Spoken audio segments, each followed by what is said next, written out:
जय श्री राम दोस्तों, मेरे चैनल पे आपका फिर से स्वागत। और ये वॉक पे चर्चा जो मेरी है, ये एक रेगुलर फीचर इसलिए है क्योंकि एक फ्रेश माइंड होता है, फ्रेश पर्सपेक्टिव होता है चीज़ों पे, और बात करने में मज़ा आता है आप सबसे।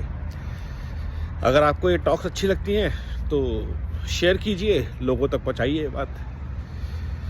2014 से पहले किसको याद है कि कभी किसी प्रधानमंत्री ने देश से अपने काम के लिए वोट मांगा हो और वो अपने द्वारा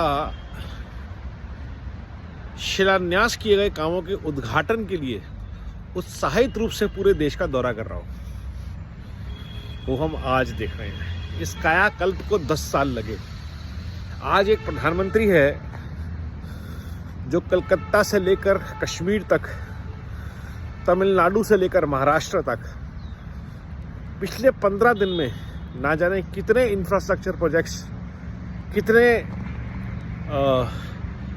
जो चीज़ों का उन्होंने शिलान्यास किए थे उसका उद्घाटन किया है। और ऐसा उन्होंने वादा भी किया था कि जिस चीज़ का शिलान्यास मैं करने आता हूँ उसका उद्घाटन भी मैं करने आता हूँ। और मज़ा सिर्फ यही नहीं है, मज़ा ये कि उन्होंने कुछ नए प्रोजेक्ट्स का भी शिलान्यास किया है, जिसका मतलब ये है कि उनका उद्घाटन करने भी मोदी जी ही आने वाले हैं। तो जब मोदी जी ही आने वाले हैं तो हम मोदी जी को ही लाने वाले हैं। भाई, जिसने दी प्रगति को रफ्तार, भारत मांग रही है फिर वही मोदी सरकार। जिसने बढ़ाया धंधा व्यापार, भारत का हर व्यक्ति मांग रहा है वही मोदी सरकार। जिसने चलाई कश्मीर से लेकर के कन्याकुमारी तक सनातन की ब्यार, देश है उसका परिवार, मोदी सरकार। जिसने सजाया रामलला का दरबार, क्यों नहीं पूरा भारत मांगे वही मोदी सरकार। और जिसने नाक में दम किया हुआ है, जिन्होंने फैलाया भ्रष्टाचार, भारत तो उल्टे सिर खड़ा होके ये मांग रहा है मोदी सरकार 370 का। इसने खत्म किया व्यापार, 370 के नाम पे धंधा चल रहा था कश्मीर में, उसको खत्म कर दिया। तो फिर भारत क्यों नहीं बने ऐसे मोदी का परिवार और मांगे मोदी सरकार।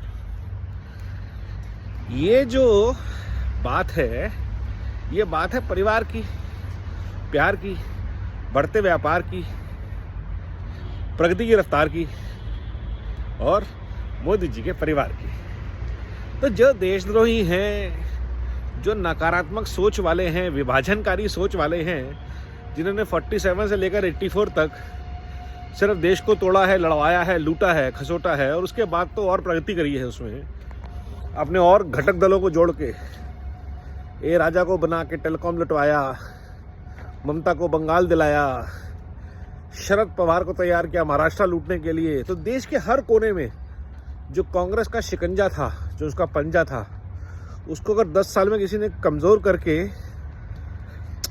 लगा दिया तड़ी पार तो आनी नहीं चाहिए वही मोदी सरकार। सोचिए क्या हुआ है 10 सालों में, कितने आईएम्स, कितने एम्स, कितने रेलवेज, कितनी वंदे भारत, 1 शताब्दी लॉन्च होती थी 10 साल में, वो भी नेताजी के घर तक। ये जो देशव्यापी प्रगति हुई है, महिलाओं का सम्मान हुआ है, महिलाओं के लिए स्कीम्स आई हैं, गरीबों के लिए, पिछड़ों के लिए बिना कोलैटरल के लोन्स आए हैं। ये कभी किसी ने सोचा नहीं था कि इतना कुछ भारत में हो सकता है, ईमानदारी से हो सकता है, बिना बताए लोगों के खाते में पैसे गिर सकते हैं, हम कोरोना जैसी महामारी को मात दे सकते हैं, उसके बाद आत्मनिर्भर भारत होकर खड़े हो सकते हैं। तो जिसने भारत के, जिसने पहुंचाई खुशियां भारत के हर द्वार, एक कारण बताइए क्यों नहीं बननी चाहिए वो मोदी सरकार। और लोग लगे हुए हैं पूछने क्या है मोदी का परिवार। अरे हम हैं मोदी का परिवार, सारा भारत, हर सनातन परिवार है मोदी जी का परिवार। वंदे भारत, नमो भारत, वंदे मातरम।